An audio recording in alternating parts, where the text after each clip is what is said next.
Você que é dev e ganha acima de R$ 4.500 por mês, tá na hora de começar a investir.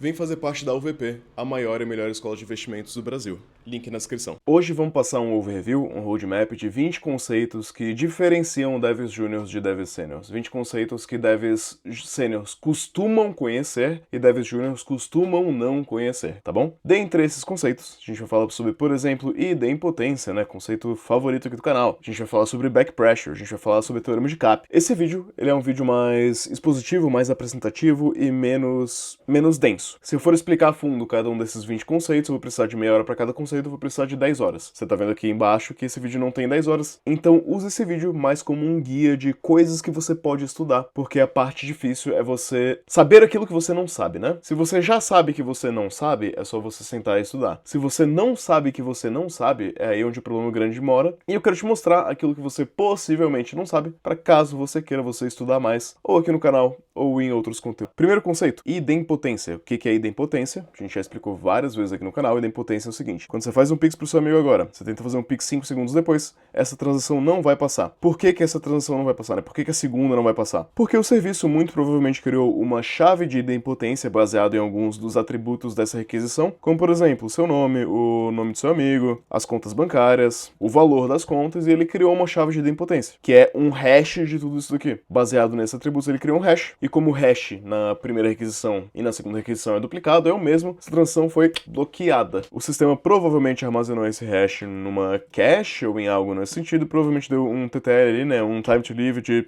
talvez 10 minutos, talvez 5 minutos, algo nesse sentido. Se você não entendeu nada do que eu falei, tem um vídeo de idempotência aqui no canal, tá? Recomendo que você assista. Segundo conceito, transações distribuídas. Por que esse conceito é tão difícil? Porque imagina o seguinte, né, você tem um serviço que tem outros 3 serviços que podem depender dele de alguma maneira, ou enfim. Vou explicar de uma maneira melhor, tá? Eu quero fechar um pacote de viagem com você. Pacote de viagem, o meu serviço, né? Vou te vender esse pacote de viagem, você é o cliente aqui. Quando você compra um pacote, quando você bota os dados do seu cartão de crédito e clica comprar, o que você está esperando que aconteça? Você está esperando que você consiga ter uma passagem de avião, então de repente eu estou integrando aqui com o sistema da Latam, um hotel, então de repente estou integrando aqui com o sistema do Booking, e sei lá, um carro, então de repente estou integrando com a Hertz. Hertz ainda tá viva? Ou faliu? Não lembro mais. Uma transação distribuída precisa que, bom, no momento que você faz esse pagamento aqui, no momento que você pagou ali o cartão de crédito, eu preciso ter que aquele preço que ela também informou da passagem esteja disponível e que eu consiga comprar. A mesma coisa vale para o Booking, a mesma coisa vale para a Hertz, né? Eu não consigo mostrar um preço para o cliente na hora que ele comprou, o voo dele esgotou. Então você precisa de uma solução para isso daqui.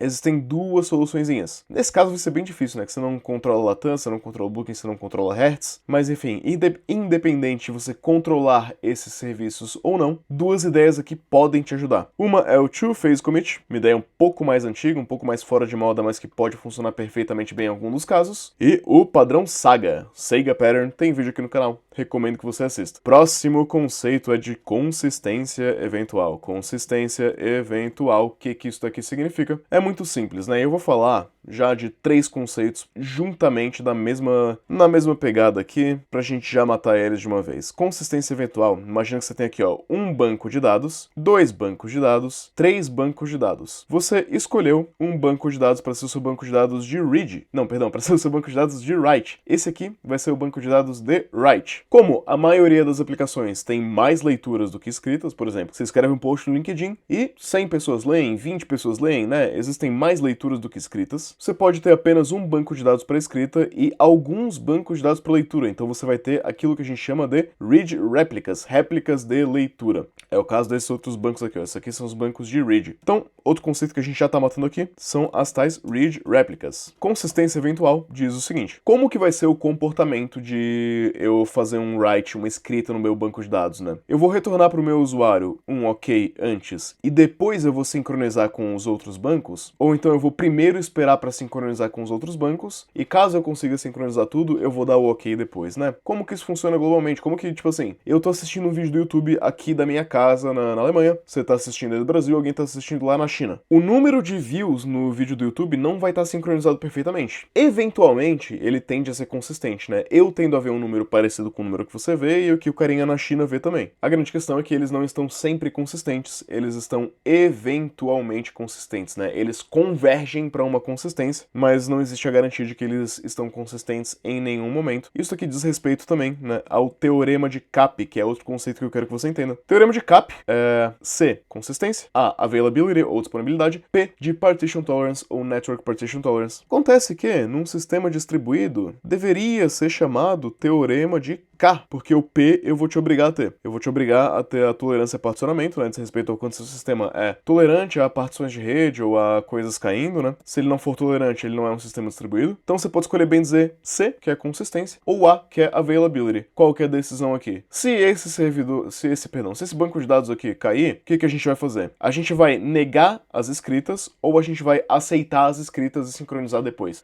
Basicamente essa decisão que você tem que tomar. Claro, tô simplificando muito aqui, mas... Enfim, esse vídeo é aqui pra isso, né? Se você quiser um vídeo de 20 minutos sobre teorema de Cappi, você consegue encontrar. Você quer que eu te mostre o que você não sabe. E a próxima coisa que você talvez não saiba, exactly once. Já ouviu falar disso aqui? Ou então at least once. Já ouviu falar disso? Ou at most once. Isso diz respeito a sistemas de mensageria, então troca de mensagens. Que pra muita gente é sinônimo de Kafka, tá?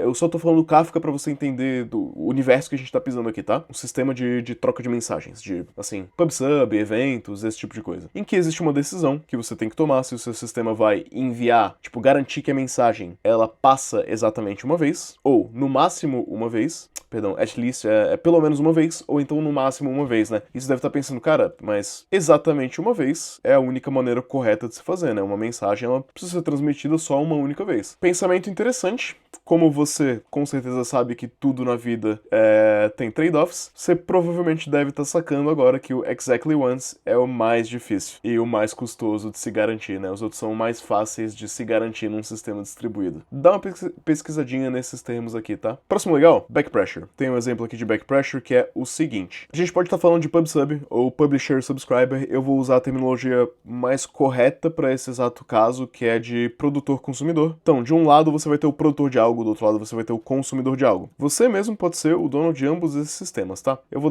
dar um exemplo aqui de um sistema que é um web scraper que está varrendo imagens na internet. Então imagina que o seu produtor, ele varre 20 imagens por segundo. Essas imagens vão depois ser processadas por algum outro sistema, né? Seu sistema vai, de repente, comprimir elas e armazenar num banco de dados. Seu produtor está produzindo 20 por segundo, o seu consumidor está consumindo 5 por segundo, ele consegue processar. O que vai acontecer? Esse produtor vai enviando imagens para o consumidor, vai enchendo a memória, depende de como você fez o sistema, né? Se é uma memória que está enchendo, ou um banco de dados que está enchendo, ou uma fila que está enchendo, uma hora esse negócio estoura. Back pressure é isso, é a pressão nas costas. Ai, que horror.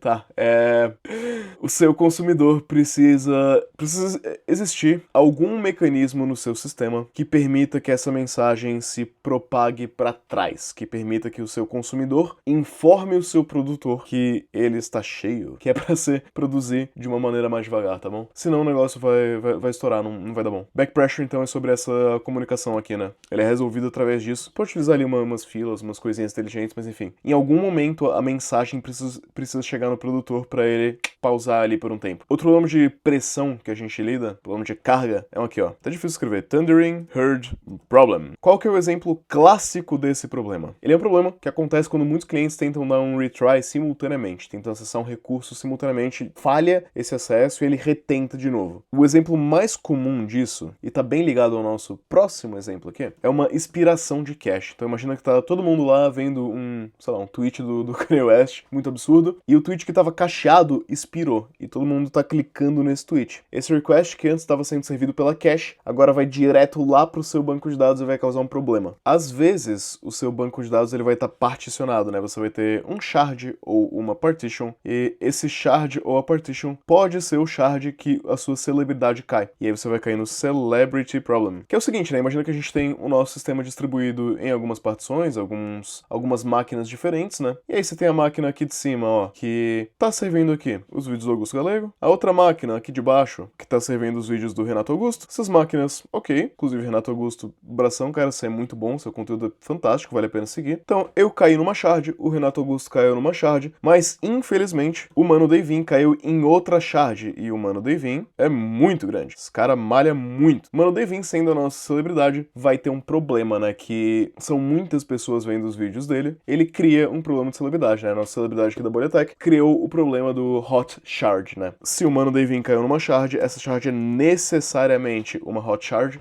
e a gente precisa aprender a solucionar esse problema. Precisamos dar um jeito de fazer o nosso sistema escalar, mesmo quando tem o Mano Davin nele, e mesmo quando os requests estão indo todos para a shard que o Mano Davin caiu. Vamos falar então sobre o padrão do Circuit Breaker. Isso aqui é o padrão para você parar de tomar uma ação. Você está repetidamente tentando um request aqui que está falhando. Vamos supor que você dependa de um serviço que não está te respondendo. Existe um padrão arquitetural, estrutural chamado de Circuit Breaker que vai quebrar esse circuito e vai falar, Deus, chega. A gente estava dependendo desse serviço que claramente está indisponível, quebramos aqui e tomamos outro caminho. Falando em outro caminho, vamos falar sobre Feature Flags. Feature Flags são coisas, literalmente uma bandeira que sinaliza que um usuário ou um determinado grupo de usuários tem acesso ou não a uma feature. Então uma Feature Flag, ela vai se parecer como algo assim, tipo has, beta, checkout. Vamos supor que eu estou criando um checkout novo e eu selecionei umas empresas para usarem meu novo checkout. Has beta checkout é uma flag que vai poder ser igual a true ou vai poder ser igual a false, dependendo de qual dos meus clientes topou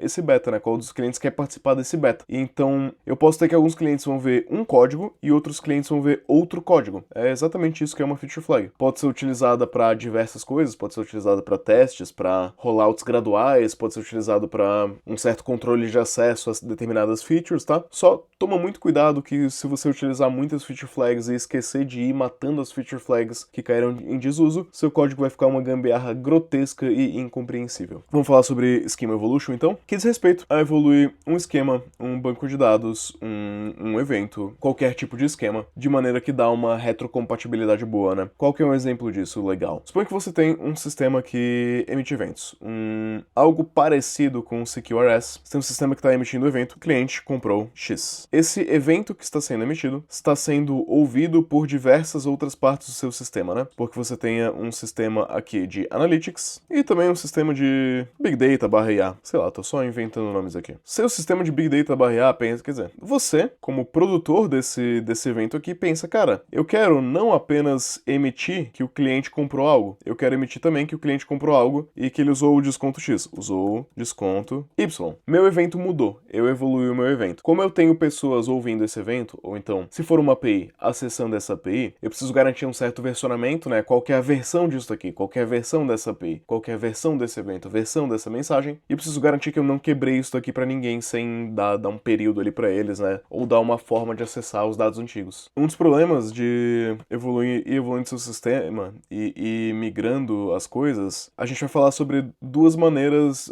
alguns problemas que eu vejo com migration, tá? Um problema que eu vi em surpreendentemente muitas empresas, inclusive a primeira vez que eu resolvi esse problema, eu derrubei a produção do nosso sistema por 7 minutos.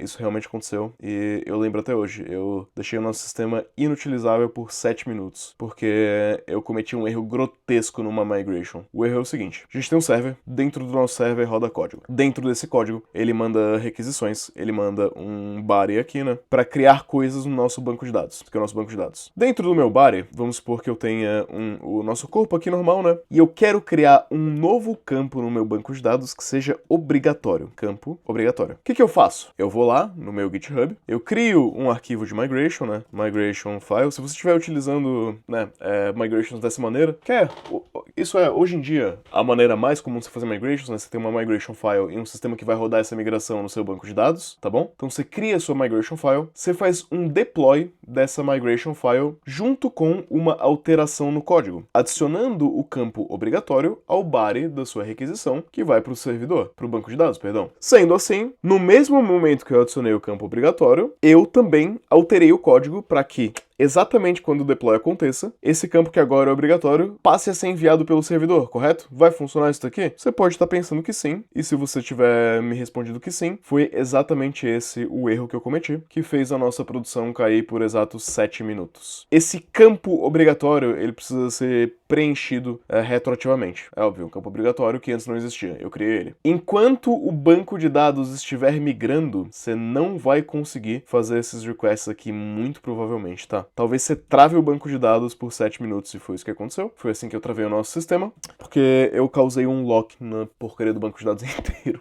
Qual que é a maneira que você vai fazer isso aqui, então? Você vai ser mais esperto do que eu, tá? A maneira que você vai fazer isso é a seguinte. Você vai primeiro criar o campo não obrigatório. Criou o banco não obrigatório. Você faz o backfill. Fez o backfill, preencheu o banco de dados com esse campo não obrigatório. Lembra que você criou uma migration. Nessa migration, você criou o campo não obrigatório. Depois que você fez isso, você passa a enviar no servidor o campo que no futuro vai ser obrigatório. Quando seu servidor já está enviando esse campo e já está tudo backfilled no banco de dados, já está tudo backfilled na tabela, você vai ter que fazer uma segunda migração. Uma migração em 2 etapas, e aí você vai conseguir consertar esse problema. Esse é o tipo de problema mais sênior que você esbarra quando você está lidando com migration. Então eu queria citar esse problema, e eu vou citar também outras 3 coisas para você ser... Backfill foi uma das que eu citei. Você quer estudar também dual writes, você quer estudar também shadow tables. Principalmente para fazer migrações em escala. Um amigo meu passou, quando estava em São Paulo, ele passou o final de semana fazendo uma migração gigantesca de uma empresa bem impressionante. Enfim, meu querido, parabéns pelo dia 9 de abril, tá? Todo sucesso para vocês dois. Vamos pra próxima, né? Estudou backfill, estudou dual writes, estudou shadow tables. Dificilmente você vai precisar aplicar isso, mas, cara, é bom que você saiba que isso existe pra você não derrubar prod que nem eu, né? Vivendo e aprendendo. Eu derrubei prod pra você assistir esse vídeo e você não derrubar prod. Olha que lindo. Aprendo com os meus erros. Rate limit. Existem quantos? Quantos que existem? Fixed window, tô fazendo de cabeça isso aqui, tá? Eu não escrevi essa parte no script. Sliding window, tipo, os meus scripts não tem muito texto, tá? Eu só planejei quais eram os 20 tópicos que eu ia falar e eu confiei na minha habilidade de falar sobre eles ao vivo em prompt, e é isso que a gente tá fazendo. Token bucket e leaky bucket. Esses são os 4 que eu lembro de cabeça. Se tiver outro, você vai ter que pesquisar e me avisar. Então, dever de casa pra você, pesquisar se tem outro algoritmo. Eu tô sentindo que eu tô esquecendo um, tá? Tô sentindo que eu tô esquecendo um, mas vamos explicar esses 4 aqui da maneira mais rápida possível, porque esse vídeo já tá meio longo. O Fixed Window é o seguinte, é o Duolingo, né? Então imagina que aqui é o dia 30 de fevereiro, um dia que existe. Aqui é o dia 31 de fevereiro, oh meu Deus. Outro dia que também existe. Você tá jogando seu Duolingo. Se você fizer o seu Duolingo à meia-noite do dia 30, ou então 11h59 do dia 30, e fizer o seu Duolingo de novo no dia 31, vai funcionar, vai dar tudo certo. Tem uma janela fixa onde esse rate limit vai liberar de novo. Se você, ao invés de uma janela fixa, quiser falar o seguinte, olha, a cada 1 hora você pode fazer essa ação 3 vezes, né? Conforme o tempo vai passando, o tempo passou, e olha só, ele saiu da janela de 1 hora. Você pode fazer essa ação de novo. E o tempo vai passando. Ó, esse outro request aqui saiu dessa janela, pode fazer de novo. Isso seria uma sliding window. Então falamos de fixed, falamos de sliding window. Token bucket, você imagina um balde. Imagina um baldezinho. Dentro desse balde vão caindo aqui os seus tokens para realizar uma ação. E o balde vai enchendo. Uma hora esse balde vai encher. O balde encheu, você pode pegar e pode fazer, quero fazer uma ação, quero fazer de novo, quero fazer de novo. E você tem que imaginar que tá chovendo, tá? Então o balde vai enchendo de novo. Você pode, em qualquer momento, pensar e falar, não, eu quero fazer tudo isso. Fiz todas as ações. E aí você tem que esperar o balde começar a encher de novo para usar os tokens de novo. Fez sentido? Esse é o token bucket. O leak bucket, ele é exatamente igual, mas quando o balde estiver vazio, você ainda pode fazer request, só que numa velocidade reduzida, tá bom? Outro probleminha difícil para você resolver, cache invalidation. Eu vou apenas falar isso. Isso aqui cabe um vídeo. Eu vou gravar esse vídeo, inclusive. Bom, bem lembrado. Muito obrigado por me lembrar. Vou gravar o vídeo. Vou gravar. Cache invalidation é legal. É bem difícil. É legal. Vale um vídeo. Podemos tentar fazer isso aqui na prática. Problemas de code start. Se você não estiver conseguindo encontrar, né, procura por Lambda Code Start, tá? É um problema que não existe apenas em Lambda. Ele existe em diversos tipos de infraestrutura e serviços, mas enfim. Problema de code start. Probleminha legal pra você pesquisar. Olha, era isso. Foram 20. Muito do que eu falei tem a ver com System Design. Se você estiver vendo esse vídeo, a gente vai estar exatamente na época do lançamento desse vídeo, lançando um curso de System Design. Se ele ainda não tiver lançado, vai ter um link para lista de espera aqui embaixo. Se você já estava na lista de espera, dá uma checada no seu e-mail, que você pode ter recebido um e-mail com uma oferta muito especial, tá? Quem tiver na lista de espera vai conseguir acesso antecipado a esse curso, vai conseguir um preço mais especial, que eu tô querendo beneficiar quem tá aqui comigo, né? Quem tá, enfim, ativo, esperando por esse produto, prestando atenção, quem tá dando um voto de confiança. Quem tiver na lista de espera vai receber um melhor preço de todos. Depois a gente deve aumentar esse preço naturalmente, tá bom? Nosso curso de System Design, como todos os cursos aqui do canal, você vai ter pelo menos um mês de garantia. E eu vou te ensinar basicamente tudo que você precisa para sair do zero e para alguém que entende de System Design, tanto para fazer os seus sistemas, quanto para passar em entrevistas de System Design e entrar para empresas impressionantes como Google, Amazon, Microsoft, esse tipo de empresa, tá bom? O link para o curso de System Design e todos os cursos aqui do canal vão estar aqui na descrição. E System Design é um tópico que eu acho dos mais importantes hoje em dia. Se eu não achasse, eu não teria feito esse curso, que levou, cara, juro, eu tô há quase um ano gravando isso. E, enfim, enquanto eu tô gravando esse vídeo, eu tô gravando esse curso também, tá? Eu tô gravando, cara, umas 3, 4 horas de curso toda semana. É muita coisa. Enfim, se você estiver assistindo, garanto que esse curso vai estar excelente, tá? O link vai estar aqui na descrição. Vai ter mais detalhes sobre o que inclui também aqui em algum lugar. Por hoje, era isso. Abração pra vocês.